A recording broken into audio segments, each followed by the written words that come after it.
Hello friends, welcome to my YouTube channel R K GST helper. तो friends, आज के इस वीडियो में हम सीखेंगे जीएसटीआर 3B को फाइल करना, किन किन सावधानी को बरता जाना चाहिए जीएसटीआर 3B फाइल करते समय। तो एक कंप्लीट वीडियो सेशन लेके मैं आप सबके बीच में आया हूँ। जीएसटीआर 3B फाइल करने से पहले किन बातों का ध्यान रखना चाहिए, एक एक step by step column wise detail समझें, किसमें कौन सी डिटेल प्रॉपर फिलिंग की जाती है।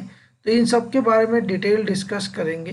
तो वीडियो को थोड़ा सा भी स्किप ना करें, जिससे आप आज अगर आप एक अकाउंटेंट हैं, ये बिजनेसमैन है, खुद ही फाइल करते हैं, अकाउंटेंट के तौर पे फाइल करते हैं, तो क्या क्या गलतियां ना हो उनके बारे में भी अवेयर होना ज़रूरी है। और कौन से कॉलम में कौन सी डिटेल जानी अनिवार्य होती है, उसके बारे में डिटेल डिस्कस करेंगे इस वीडियो में। तो जो मेरे चैनल पर सबसे पहले नए हैं, वो चैनल को लाइक एंड सब्सक्राइब करना मत भूलें, बेल आइकन को ज़रूर प्रेस कर दें। और भी ऐसे अपडेट्स मैं आपके बीच में लाता रहता हूं, जिससे आपको प्रॉपर अपडेट मिलती रहे। तो स्टेप बाय स्टेप इस वीडियो में सीखेंगे जीएसटीआर 3B को फाइल करना, लाइव प्रैक्टिकल करके मैं आपको दिखाऊंगा पोर्टल पे। तो चलिए वीडियो में शुरुआत करते हैं। और सबसे पहले हम आते हैं अपने पोर्टल पे। तो इस जब हम लॉगिन करते हैं तो कुछ इस तरीके का गेटवे ओपन होके आता है हमारे पोर्टल पे। तो आप यहाँ पे जब फाइल रिटर्न करते हैं तो आपको अगला मंथ ओपन हो के आता है, ये इस प्रकार कुछ, या क्वार्टरली रिटर्न। जैसे अभी करंट सेशन फाइनेंशियल ईयर 24-25 चल रहा है और क्वार्टर सेकंड चल रहा है। तो अगस्त मंथ की मुझे अपनी 3B फाइल करनी है, तो उसके लिए मैं क्लिक बटन पे सर्च करता हूँ और उसके बाद कुछ इस तरीके का गेटवे ओपन होके आता है, जिसमें जीएसटीआर 1 और 1A 2A 2B और 3B। मैंने पहले से ही जीएसटीआर 1, जीएसटीआर 1A और 2B के डिटेल्ड वीडियो बना के रखे हैं अपने पोर्टल पे, तो आप सब चाहे तो उसको देख सकते हैं। और उसके बारे में डिटेल डिस्कस कर दिया स्टेप बाय स्टेप। तो चलिए अब बात करेंगे अपने जीएसटीआर 3B की। तो आप लोग देख सकते हो प्रिपेयर ऑनलाइन, प्रिपेयर ऑफलाइन। मैं यहाँ पर एक बात आपको कहना चाहूँगा कि आप जीएसटीआर 3B ऑनलाइन ही प्रेफर करिए, ऑफलाइन पे मत जाइए, क्योंकि बहुत सी वायरस चेंजेस होते रहते हैं जो कि आप ऑफलाइन में संभव नहीं है। तो ऑनलाइन ही जीएसटीआर 3B फाइल करना ज़्यादा बेहतर रहेगा, ज़्यादा कन्वीनियंट रहेगा आपके लिए। तो चलिए अब क्लिक करते हैं 3B पे। आप जब 3B क्लिक करेंगे तो कुछ इस तरीके का पॉपअप बन के आएगा। अगर आपका देखिए 3.1 ABCDE 3.2 लाइबिलिटी जो जीएसटीआर 1 और 1 से आती है, और स्टेटस आ रहा फिल, और समरी भी आ गई है, ठीक है। 3.1D रिवर्स चार्ज जो कि होता है जीएसटीआर 2B से भी आता है, ये जनरेटेड हो चुकी है समरी, और स्टेटस में भी समरी में ऐसा आ चुका है, क्योंकि आज 19 ऑफ सितंबर है, तो ऑलरेडी वो तो 14 को जनरेट हो जाती है। और उसके बाद जो टेबल नंबर 4 होती है, 1 2 3 4 5 4D2 इनपुट टैक्स क्रेडिट का, वो भी 2B के द्वारा जनरेट हो चुका है। तो ये सारी समरी आपको दिख रही होंगी आपके पोर्टल पे। तो आप जब क्लिक करेंगे तो कुछ इस तरीके का गेटवे ओपन हो के आएगा। एक बात और मैं आपको बताना चाहता हूँ, जब आप इसको जिसके में समरी जनरेट नहीं होती है, उसके में कुछ इस तरीके का पॉपअप बन के आता है। जैसे आपको दिख रहा होगा, do you want to file nil return. आप अगर यस कर देंगे तो जो भी डिटेल आपकी रहेंगी वो लेस हो जाएंगी, फिर आपको मैनुअली फाइल करना पड़ेगा एक एक। तो ये ज़्यादा पेचीदा काम है, इससे अच्छा आप इसको नो करके ही आगे बढ़िए। अगर आप यस कर देंगे, क्योंकि ये आपको दिख रहा होगा कि nil GSTR 3B for tax paid can be filed if you have not made any outward supplies, ठीक है, have not received any inward supplies and do not have any liability to particular tax period. अगर ये 3 condition आपकी fulfil होती हैं तो आप नील पे जाइए, आप यहाँ पे यस करके आगे बढ़ सकते हैं। अगर इन 3 कंडीशन में से कुछ भी एक आपके ऊपर अप्लाई हो रही है तो आपको यस करते नो करते हुए आगे बढ़ना पड़ेगा। अगर आपने कोई सेल काटी है, आउटवर्ड सप्लाई करी है, आपने कोई परचेज करी है, इनवर्ड सप्लाई करी है, या आपके ऊपर कोई लाइबिलिटी चार्ज हुई है, तो इन दशाओं में आपको नो ऑटोमेटिक वो सिलेक्ट करके रखेगा, आपको फिर नेक्स्ट करना रहेगा। तो कुछ इस तरीके का आपको पॉपअप बन के आएगा। तो ये 3.1, 3.11, 3.2, 4, 5 और 5.1, इन सब के बारे में डिटेल डिस्कस करने वाले। तो सबसे पहले इस टाइप को टिक करेंगे, 3.1 को। तो चलिए 3.1 को जब करेंगे तो please confirm the below guidelines for the refund of IGST paid on export of goods. ये कुछ पॉपअप बन के आपका आ रहा है। IGST amount to be paid export of goods services outside of India. ये SEZ के लिए आ रहा है कि अगर आपने एक्सपोर्ट किया है, कोई नॉइस ट्रांसमिशन किया है, तो आप उसको यहाँ पे और पेमेंट नहीं किया है, जैसे आपको लिख रहा होगा कि none of the export invoice shall be proceed for transmission to ICEGATE if correct GST IGST amount is not mention and paid the through 3.1 B in GSTR 3B। अगर आपने कोई एक्सपोर्ट किया है और आपने उसका पेमेंट नहीं किया, उसके टैक्स लायबिलिटी नहीं दिखाई है, तो आप उसको 3.1B में दिखा सकते हैं। मैं अभी आपको डिटेल डिस्कस इस वीडियो में करूंगा स्टेप बाय स्टेप टेबल के बारे में। तो अभी यहाँ पे इसको 1 ओके कर देता हूँ। तो आपके सामने देख रहे होंगे कि 3.1 टेबल जो डिटेल लिख के आ रही है, details of outward supplies and inward supplies liable to reverse charge other than those covered by 3.111। ठीक है, तो इसके अंदर क्या क्या कवर्ड होगी? Outward supplies and inward supply liable to reverse charge, मतलब आपने जो परचेज करी हुई है और उस पर रिवर्स चार्ज आपको अप्लीकेबल हुआ था वो, और आउटवर्ड सप्लाई जो करी है वो इसके अंदर कवर्ड होगा। तो उसके बाद एक और पॉपअप बन के आ रहा है, table point 3.1A B, C and E are auto drafted based on values provide GSTR 1 और 1A। ठीक है, table number 1A B C D नहीं, डी को छोड़ दिया है। ठीक है, तो डी को छोड़ के बाकी सारे ऑटो ड्राफ्ट बेस्ड आपके GSTR 1 और 1 से आए हुए हैं। जो आपने GSTR 1 और 1A में ड्राफ्टिंग करी है, अपनी लाइबिलिटी डिक्लेयर करी होगी, वो आपके A B C और E में आए हैं। डी को छोड़ दिया जाता है क्योंकि whereas the table number 3.1D auto draft based on GSTR 2B, क्योंकि GSTR 2B से 3.1D जो कि रिवर्स चार्ज का कॉलम है वो जनरेट होता है आपके 2B से। क्योंकि जब आप परचेज करते हैं तो सामने वाला पर्सन अनरजिस्टर्ड है या नहीं, अगर रजिस्टर्ड होता तो भी आपके पोर्टल पे वो दिखता है, और अगर रजिस्टर्ड नहीं होता तब आपको यहाँ पे वैल्यू मैनुअली फिल्ड आउट करनी होती है। और अगर सामने वाला पर्सन रजिस्टर्ड होता तो आपके वो उसमें अपने 3B में 1 में दिखा देता है, और आपके ऊपर 2B से ये रिफ्लेक्ट होके आ जाती है आपके पोर्टल में, स्वतः ही आ जाती है अपने आप।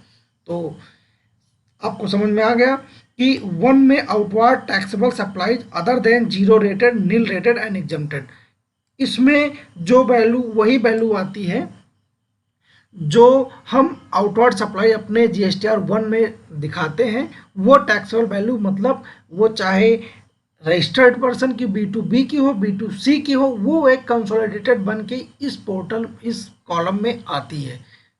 टोटल टैक्सेबल वैल्यू मतलब आपने जो सेल आउटवर्ड करी B2B B2C, आपने कोई डेबिट नोट किया तो उसकी लाइबिलिटी जो आएगी वो इसमें आएगी। ठीक है, आपका ये इसमें ये टोटल टैक्सेबल वैल्यू रहेगी, ये इंटीग्रेटेड टैक्स और ये सेंट्रल टैक्स और ये स्टेट टैक्स। ठीक है, और जो सेकंड कॉलम है outward taxable supplies zero rated. अब आपके कहने का मतलब होगा कि जीरो रेट मतलब कुछ नहीं, कोई टैक्स नहीं, नहीं, इसका मतलब आपने देखा होगा कि ऊपर जब मैंने आपको समझा रहा था कि आउटवर्ड टैक्सेबल सप्लाई वो आपको कॉलम बन के ऊपर आया था। ठीक है, कि अगर आप आउट ऑफ इंडिया एक्सपोर्ट करते हैं कोई माल, ठीक है, तो उस केस में क्या होता है, यहाँ पे आपको मैनुअली फिल्ड आउट करना होता है। मतलब आपने अगर 10 लाख का कोई माल, ठीक है, प्लस जितने % GST, क्योंकि 10 लाख जब आप आउट ऑफ इंडिया करेंगे, ठीक है, तो वो उसमें ओबियस सी बात है आपको ऊपर IGST चार्ज होना है। भले आप विशाखापट्टनम से कर रहे हैं, वो इंटीग्रेटेड टैक्स में ही जाएगा। एक ही कॉलम देखिए, बाकी 2 कॉलम आपके ये इनेबल्ड नहीं है। तो इसमें आपको वो वैल्यू फिल आउट करनी है जो आप आउट ऑफ इंडिया एक्सपोर्ट किए हुए हैं माल को, उसकी टैक्सेबल लायबिलिटी मैनुअल आपको फिल आउट करनी है, या आप अपने अगर GSTR 1 में दिखाई रहेंगे तो ये वो वैल्यू फिल्ड आउट होके आएगी। आपकी समझ में आ गया कि यहाँ पे क्या करेंगे। सपोज दैट एक पर्सन राम है, उसने क्या किया कि अमेरिका में कोई कंपनी है बी, उसको कोई माल बेचता है, ठीक है, कोई माल एक्सपोर्ट करेगा, तो उसकी टैक्सेबल वैल्यू इसमें भरी जाएगी, जो शिप के द्वारा जाएगा उसकी टैक्सेबल वैल्यू और टैक्स अमाउंट इस कॉलम में भरा जाएगा। समझ में आ गया? आगे बढ़ते हैं। सी नंबर जो है, सी कॉलम जो है, other outward supply nil rated exempted. इसका तो एकदम साफ मतलब है कि टैक्सेबल सप्लाई के अलावा, देखिए वहां पे लिखा है other than zero rated nil rated other and exempted, ठीक है, मतलब अदर देन का मतलब कि इसको छोड़ के। अब यहाँ पे क्या आ गया, other outward supply nil rated and exempted. जो आपने आउटवर्ड सप्लाई करी हुई है, आप अगर करेंगे तो जीएसटीआर 1 से स्वतः यहाँ ऑटो पॉपुलेट होके आ जाएगी, ठीक है, क्योंकि ये लिखा हुआ है कि 1B, C and E auto drafted based on value provided GSTR 1 और 1A, ठीक है। 1B, C और E इन सबके जो डेटा होते हैं वो ऑटो पॉपुलेट होके आते हैं। अगर आपने 1ABC में जीएसटीआर 1 में अपनी कोई भी वैल्यू डाली है तो ऑटो पॉपुलेट होके यहाँ पे आ जाएगी। अगर वैल्यू कोई छूट जाती है या फिर ड्राफ्टिंग आपने करी पोर्टल पे नहीं आई, तो उस केस में आपको मैनुअली भी यहाँ पे फिल करके और अपनी लायबिलिटी को पे कर दे, क्योंकि सी के केस में तो एग्जम्प्ट है, तो यहाँ पे सिर्फ आपको अपनी टोटल सेल दिखा देनी, जिससे आपकी टर्नओवर बढ़ेगी, टैक्सेबल वैल्यू नहीं बढ़ेगी। तो आप यहाँ पे एग्जम्प्टेड सेल दिखा सकते हैं। अब बात करते हैं inward supply liable to reverse charge की। ये आपके 2B से आती है जनरेट होके, या आपको मैनुअली फिल्ड करनी होती है। बात को समझिए कि जीएसटीआर 2B से, ना कि 1 से आपके आता, क्योंकि आपको देखिए लिखा हुआ है the table 0.31D auto drafted based on GSTR 2B। ये आपके 2B से जनरेट होके आती है, ना कि 1 और 1A से आती है। यही एक कॉलम 3.111 में है जो जीएसटीआर 2B बेस्ड है, ना कि 1 और 1A बेस्ड। अगर आप किसी रजिस्टर्ड पर्सन से परचेज करे रहेंगे, आरसीएम गुड्स मंगाए रहेंगे, आपने कोई फ्रेट दिया, कोई भाड़ा दिया, ठीक है, आपने कोई रेंट पे आउट किया महीने में अपनी कमर्शियल प्रॉपर्टी का, जिसके लिए मैंने प्रीवियस वीडियो भी बना के रखा आरसीएम के बारे में, तो आप उसको देख सकते हैं, डिटेल डिस्कस किया हुआ मैंने, तो उसको आप यहाँ पे फिल करेंगे। अगर रजिस्टर्ड रहेगा तो दिखेगा ऑटो ड्राफ्ट होकर, नहीं रहेगा तो आपको मैनुअली फिल्ड करना रहेगा, ठीक है। अब ई की बात करें तो नॉन जीएसटी आउटवर्ड सप्लाई, जो कि जीएसटी के दायरे में नहीं आता है, ठीक है, वो वैल्यू आप यहाँ फिल करेंगे। नॉन जीएसटी आउटवर्ड सप्लाई क्या है कि जैसे आपने कोई सेल करी जो जीएसटी के दायरे में नहीं आती है, वो वैल्यू आप यहाँ फिल्ड आउट करेंगे, ठीक है। तो ये कॉलम वाइज आपको मैंने 3.1 टेबल को समझाया। अब आगे की बात करते हैं 3.111 की, ठीक है।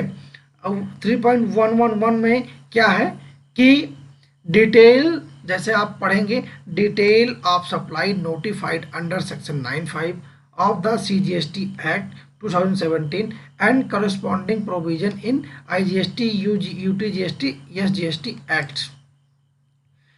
तो इसके बारे में जो यहाँ पे डिटेल डिस्कस बताया गया है कि सप्लाई नोटिफाइड जो अंडर सेक्शन 95 CGST एक्ट में लिखा हुआ है। अब इसके बारे में अगर वाइड नोटिफिकेशन में जाएंगे, बात करेंगे, तो और लंबा वीडियो हो जाएगा। तो इन शॉर्ट अगर बात करें कि ये 3.11 first and second are auto drafted based on value provide GSTR 11A। जो हम 11A में अपना वैल्यू फिल आउट करते हैं 995 में, वो यहाँ पे आती है, ठीक है, 95 में।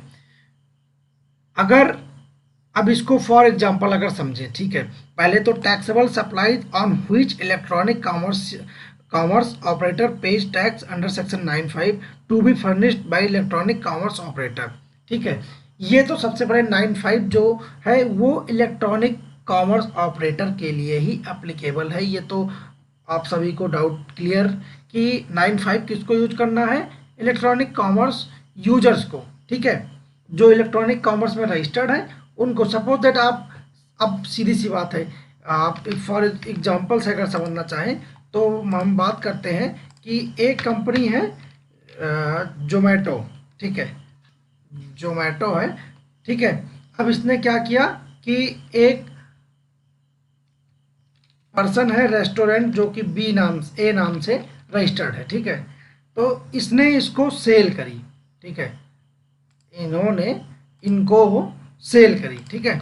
अब यहाँ पे एक तीर लगा देते हैं, इन्होंने इनको सेल कर सॉरी इनके प्लेटफॉर्म पे ए ने अपनी सेल करी। एग्जाम्पल के द्वारा समझते हैं कि जोमेटो कंपनी रजिस्टर्ड है, ठीक है, सामने वाला जो रेस्टोरेंट है वो अनरजिस्टर्ड है, ठीक है। जो यहाँ पे ए पर्सन है वो यूआरडी है, ठीक है, और जोमेटो जो कि जीएसटी में रजिस्टर्ड है। तो अब और इस पर्सन ने इनके पोर्टल पे अपनी सेल करी, ठीक। तो इस केस में क्या होगा कि जोमेटो के ऊपर लायबिलिटी आ जाएगी कि भैया हमारा जो टैक्स है, गवर्नमेंट उनसे कहेगी कि भैया जो हमारा टैक्स है हमको नहीं मतलब, आप पे करिए। आपने अनरजिस्टर्ड पर्सन से सेल कराई तो आपकी लायबिलिटी बनती है कि आप अंडर सेक्शन 95 के थ्रू आप मुझे पेमेंट उसके बिहाफ पे करिए, ठीक। समझ में आया?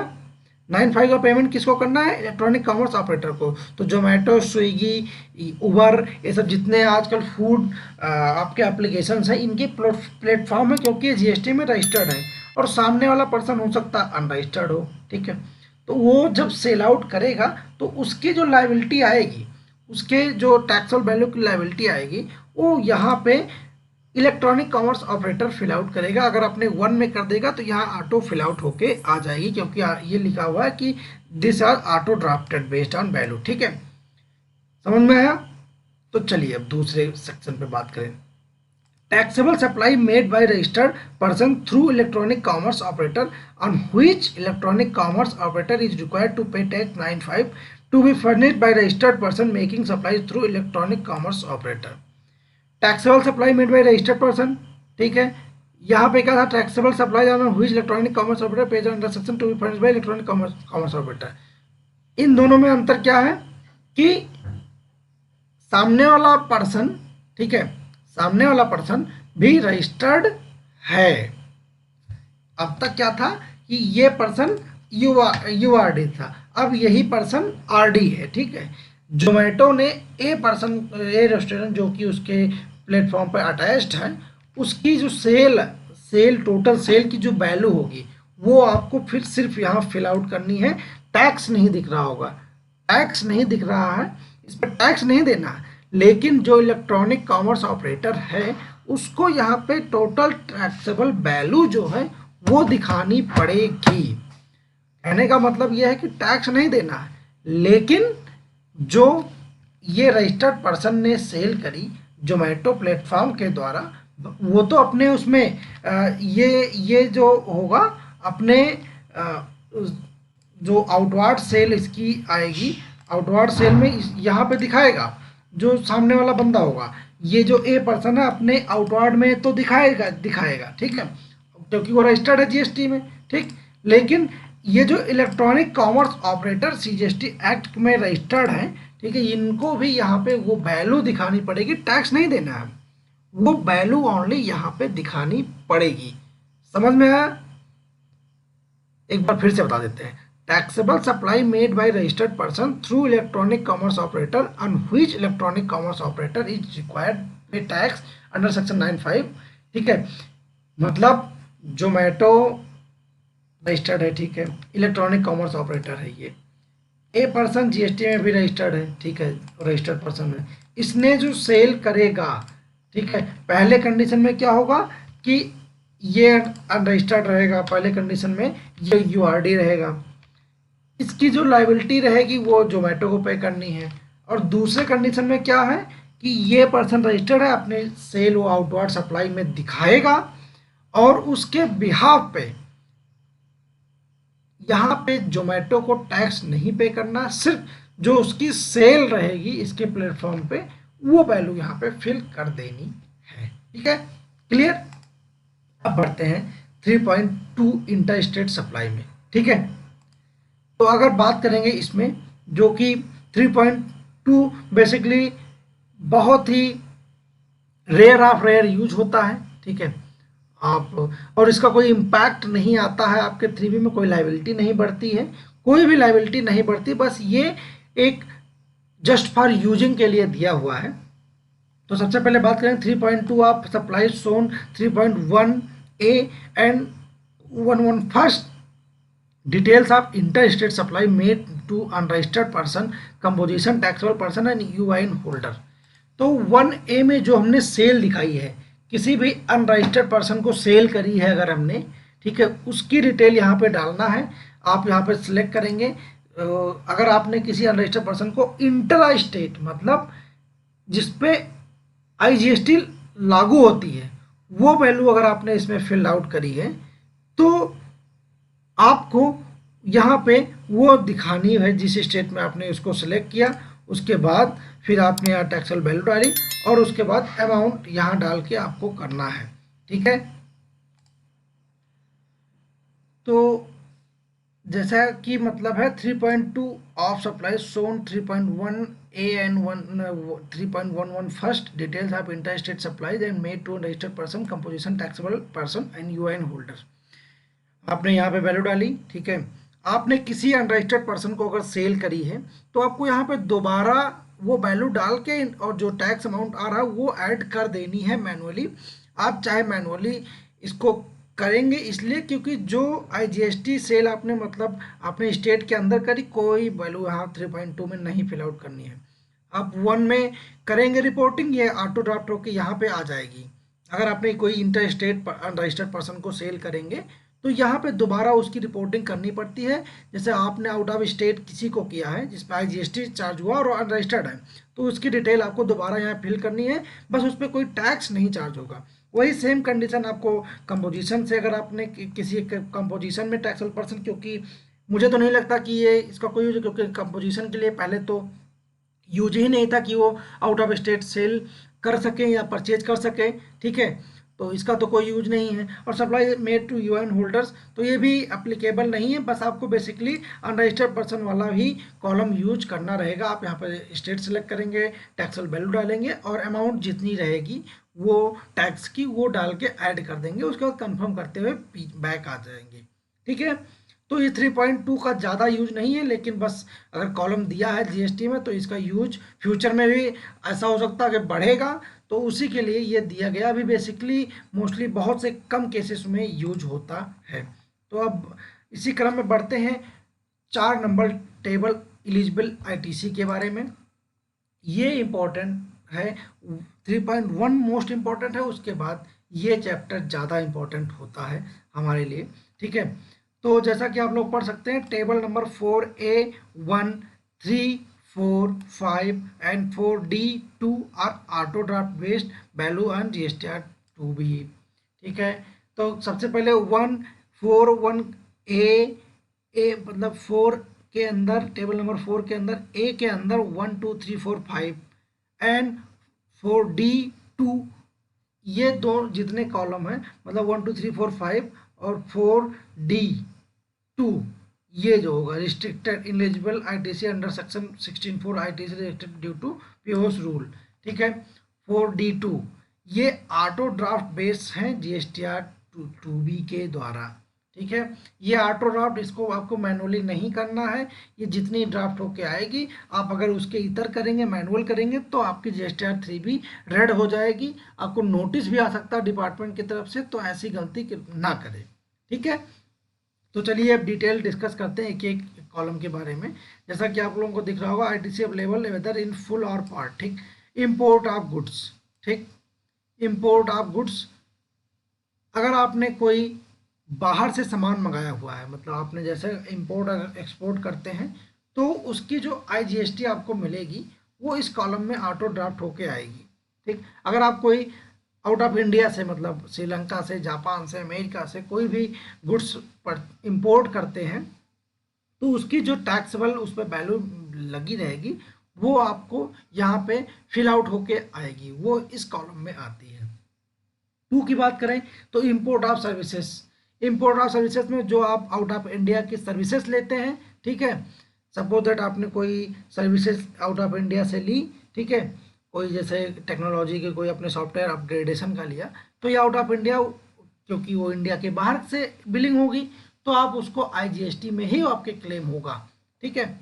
जब आपके ऊपर बिलिंग, क्योंकि वो तो जीएसटी भरेगा नहीं, तो आपको यहाँ पे मैनुअली उसके बिहाफ पे फिल आउट करना रहेगा, क्योंकि वो तो जीएसटी के दायरे में आता नहीं, जो बाहर का रहेगा वहाँ उनके यहाँ तो अलग बिलिंग चलती है। तो आप इसको मैनुअली उस बिल के बिहाफ पे क्लेम करेंगे, जब वो रेड होगा तो आप उस नोटिस का जवाब लगाएंगे, तो आपको डिपार्टमेंट से जो नोटिस आएगा आप उसका जवाब करेंगे कि हमने इंपोर्ट सर्विसेज किया था उसका, इसलिए आईटीसी क्लेम किया हुआ है, ठीक है।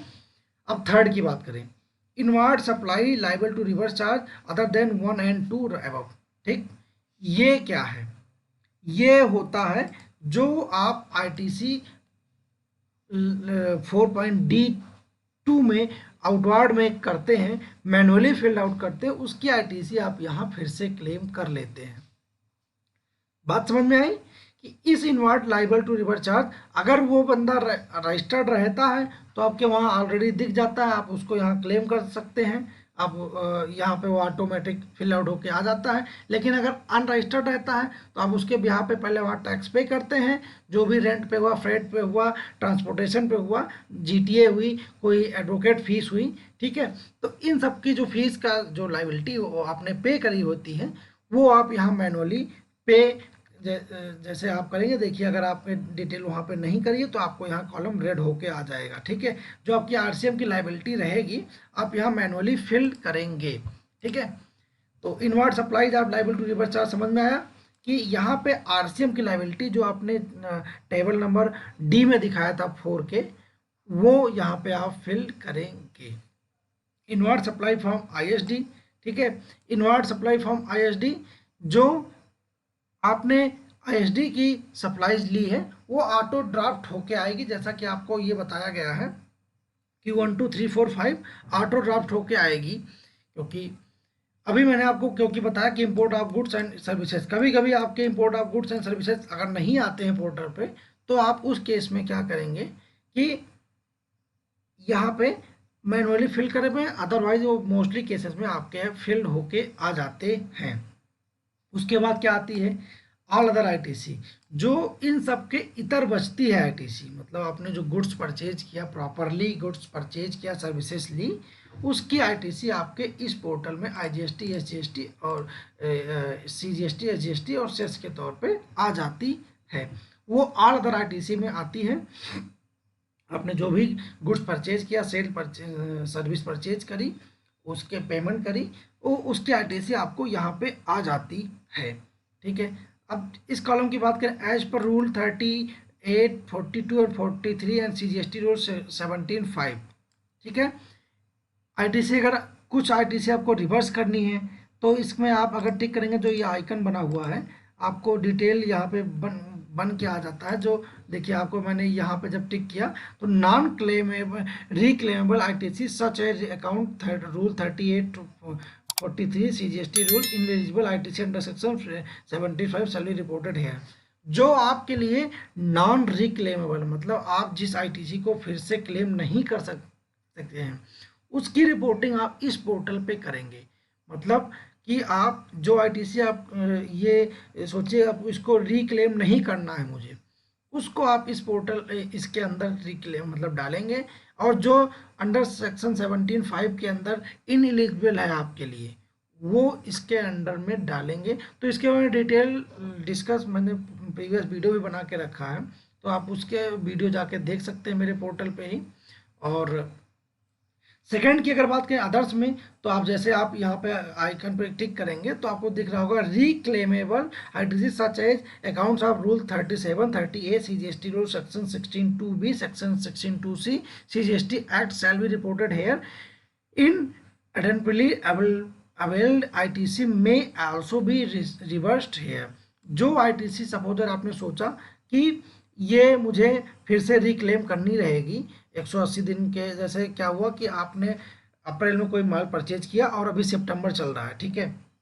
180 दिन मतलब अप्रैल क्या स्टार्टिंग में ही परचेज किया था और 180 दिन होने वाले हैं, ठीक है। आप जब सितंबर मंथ की रिटर्न फाइल कर रहे हो, क्योंकि अभी तो आपकी 180 दिन नहीं हुआ होगा, 180 दिन हो गए तो आपने क्या किया, उसको रिक्लेमेबल में डाल दिया, क्योंकि वो आपके लिए एलिजिबल हो, क्योंकि आपने क्या किया कि आईटीसी तो वो परचेज तो कर लिया था, ठीक, और उसकी आईटीसी भी ले ली थी, और अभी तक उसने पार्टी को आपने पेमेंट नहीं किया हुआ है। तो इस केस में आपको उसको रिक्लेमेबल वाले ऑप्शन में डाल के रिवर्स कर देना है इस मंथ में, और अगले मंथ जब आप पेमेंट कर देंगे, सपोज दैट अगले मंथ आपने पेमेंट कर दिया तो आप एलिजिबल हो गए और उस आईटीसी को फिर से क्लेम कर सकते हैं।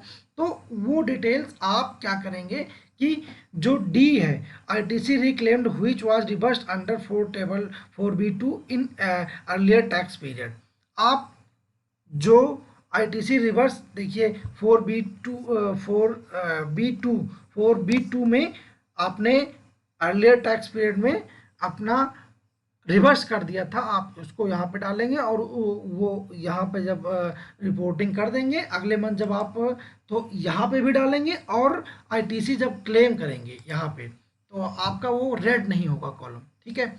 मतलब आप जब यहाँ पे वो डाल देंगे कि हमने पिछले महीने वो आईटीसी सपोज दैट 100 रुपये डाल, मतलब आप पहले तो इस मंथ में 100 रुपये डाले रिवर्स करेंगे, ठीक, उसी को नेक्स्ट मंथ क्या करेंगे कि इस कॉलम में डालेंगे 100 रुपये रिक्लेम्ड में, और यहाँ पे अपनी वो आईटीसी 100 रुपये बढ़ा देंगे, ठीक है। समझ में आया कि आपको दो जगह रिपोर्टिंग अगले मंथ करनी पड़ेगी, एक तो आप क्लेम करेंगे जो जब पेमेंट करने के बाद, दूसरा ITC reclaimed which was reversed under 4 table 4B2 in earlier tax period, आपको अगले मंथ दो जगहों पे क्लेम करना, क्योंकि आप जब अगर इस सिंगल जगहों पे करेंगे तो आपको वो नोटिस आ सकता है, क्योंकि आपका जीएसटी 3B रेड हो जाएगा, जितनी आईटीसी 2B में ड्राफ्ट होकर आएगी उतनी ही आप क्लेम कर पाएंगे। लेकिन आपने क्या किया था कि प्रीवियस मंथ में एआईटीसी अंडर सेक्शन 4B2 में रिवर्स किया था, जो कि रिक्लेमेबल है, और आप आपने पेमेंट कर दिया, उसको आप एलिजिबिलिटी आ गई पेमेंट आप आईटीसी लेने की, तो आप इसको क्लेम कर पाएंगे। और अगर 4D2 की बात करें, ineligible ITC under section 6(4) ITC restricted, पहले तो ये 6(4) तक बात करें, इनएलिजिबल आईटीसी अंडर सेक्शन 16(4), देखिए आपको दिख रहा होगा 4D2, ठीक है। 4D2 में अगर बात करें तो ये इलिजिबल आईटीसी जो आपके लिए इलिजिबिलिटी नहीं रहेगी वो ऑटो ड्राफ्ट होकर इस पोर्टल में आ जाएगी। मतलब कुछ गुड्स ऐसे होते हैं कि आपने क्या किया कि आप कोई गाड़ी खरीदी, सभी को पता है कि अगर बिजनेस यूज के लिए गाड़ी आप खरीदते हैं उसके इतर कोई, अगर आप पर्सनल यूज के लिए गाड़ी खरीदेंगे अपने जीएसटी नंबर डाल दिया वहाँ पे, तो जो आपकी आईटीसी आएगी वो आपके लिए इनएलिजिबल रहेगी, और आप के इस पोर्टल पे वो बन के आ जाएगी, ऑटो पॉपुलेट में आ जाएगी कि आपके लिए वो इन एलिजिबल है 16(4) के अंतर्गत। आप वो नोटिफिकेशन जाके सीजीएसटी एक्ट में वाइड नोटिफिकेशन पढ़ सकते हैं, एक्ट में पढ़ सकते हैं, ये क्लियरली लिखा हुआ है। अब दूसरी बात करें, ITC restricted due to POS rule, ठीक है। पीओएस रूल का मतलब क्या है, किसी पर्सन ने जो रजिस्टर्ड है यूपी में, वैसे बेसिकली मैं भी यूपी का ही हूँ, लखनऊ से हूँ, तो आईटीसी सपोज दैट मैंने क्या किया कि लखनऊ का हूँ मैंने, मेरी फर्म जो रजिस्टर्ड है वो लखनऊ में भी है और दिल्ली में भी है, ठीक। अब मैंने क्या किया कि मेरा जो सॉरी मेरा जो दिल्ली का अकाउंट है, मतलब मैंने ऑनलाइन कोई सामान मंगाया, ठीक है, वो वहाँ पे अपने इंडिविजुअल यूज़ के लिए जो मेरा दिल्ली का घर है उसके लिए मैंने मंगा दिया, और जीएसटी नंबर अपने यहाँ यूपी का डाल दिया, तो प्लेस ऑफ सप्लाई चेंज हुई ना, पीओएस रूल में वो रिस्ट्रिक्टेड हो जाएगा, उसके आईटीसी मैं क्लेम नहीं कर पाऊंगा जो मैंने ऑन यूज़ के लिए मंगाई है। अगर मैं सेम प्लेस सेम बिजनेस होता, मैं अपने बिजनेस के लिए यूज़ के लिए वो सामान जैसे मोबाइल कोई मंगाऊँ, उसकी आईटीसी जो होगी वो एलिजिबल तभी होगी, ठीक है। तो ये कॉलम आपको तब यूज करना जब आपके लिए आईटीसी रिस्ट्रिक्टेड हो। तो अब आप बात करते हैं इसी में अगले इसमें exempt nil and non GST out inward में। तो इसमें क्या होता है कि from supplier under composition scheme exempt and nil supply और नॉन जीएसटी सप्लाई, तो आप इसमें इंटरस्टेट और इंटरस्टेट दोनों की वैल्यू मैनुअली फिल करेंगे।